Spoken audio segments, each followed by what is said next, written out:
అయోధ్య రామాలయ నిర్మాణం ఏదైతే ఉందో 400 సంవత్సరాల నుంచి దాదాపు పోరాటం నడుస్తూ ఉంది. భారతదేశంలో సెక్యులర్ పేరు మీద కాంగ్రెస్ పార్టీ ఎంత అన్యాయం చేసి హిందువులకు అనేది మనకు స్పష్టంగా కళ్ళకి కనిపిస్తూ ఉంది.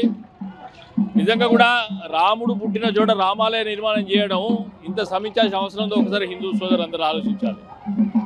మరి ఇప్పుడైనా కానీ వచ్చే నెల 22 జరిగే ఆ కార్యక్రమం ఏదైతున్నదో ఇది ఒక భారతదేశానికి కూడా ఒక అపూర్వమైన సాంస్కృతిక వైభవాన్ని తీర్చిదిద్దే దిశగా యోగి గారు నరేంద్ర మోడీ గారు కృషి చేస్తూ ఉన్నారు. ఇది అందరి కోరిక, బలీయమైన కోరిక.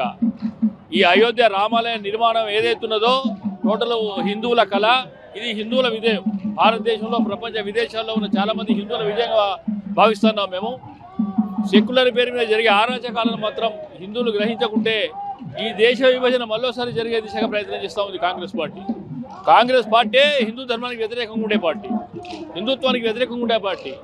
కాంగ్రెస్ పార్టీ నుంచే అయోధ్యకు వ్యతిరేకంగా రామాలయ నిర్మాణానికి వ్యతిరేకంగా అడ్వకేట్ పెట్టింది కూడా కాంగ్రెస్ పార్టీ. మరి వీటన్ని కూడా హిందువులు ఆలోచించాలి. దయచేసి ఒక సాంస్కృతిక వైభవం కోసం ఒక భారతీయ జనతా పార్టీకో లేకుంటే కేవలం హిందూ ధర్మానికో కేవలం హిందువులకు సంబంధించిన విషయం ఇది. పార్టీలకు అతీతంగా కూడా మనందరం కూడా ప్రయత్నం చేసాం కనుక రేపు జరిగే అయోధ్య రామ నిర్మాణం కోసం మనందరి కోరిక రామాలయ నిర్మాణం జరుగుతుంది కనుక నిజంగా కూడా అక్కడ ఏదైతే జరిగిన నిర్మాణం ఏదైతే ఉన్నదో చరిత్రలో దాంట్లో అయోధ్య రామాలయ నిర్మాణం కోసం మేము కూడా చాలా దాదాపు కష్టపడ్డాం. ఇక్కడ ఉన్న కార్యకర్తలు ప్రతివారం నిర్మాణం కోసం కూడా శ్రమించడం ఆ ఒక మానసిక సంతృప్తి కూడా మా అందరికీ కూడా ఉందని కనుక రేపు రామాలయం రాముని ఆశీస్సులు కూడా ఈ దేశం మీద ఉండాలని కూడా మేము అనుకుంటా ఉన్నాం. జై శ్రీరామ్, జై హనుమాన్. ఈరోజు అయోధ్య పుణ్యక్షేత్రమైనటువంటి రాముల వారి పుట్టిన ఇల్లు అయినటువంటి అయోధ్య నుండి వేములవాడకు అక్షింతలు రావడం జరిగినది. ఈ పవిత్ర అక్షింతల ఊరేగింపును ఈరోజు వేములవాడ తిప్పాపురం నుంచి వెళ్ళి గుడి ముందర దాకా ఈ కార్యక్రమము భక్తులతోటి ఊరేగింపుగా కొనసాగుతుంది.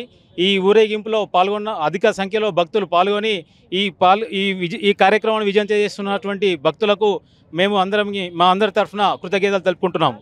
జై శ్రీరామ్, జై హనుమాన్. జై శ్రీరామ్. 100 ఏళ్ల నాటి కళ స్వప్నమైన రోజు.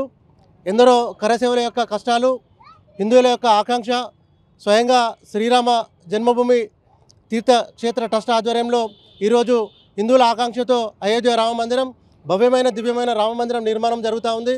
మరి దానిలో భాగంగా శ్రీరాముల వారి అక్షింతలు మరి ఈరోజు ప్రముఖ పుణ్యక్షేత్రమైన వేములవాడకు రావడం జరిగింది.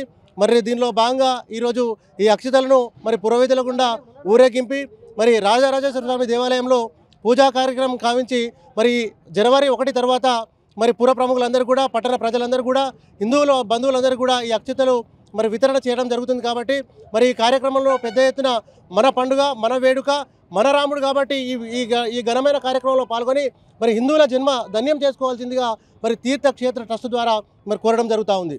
జై శ్రీరామ్.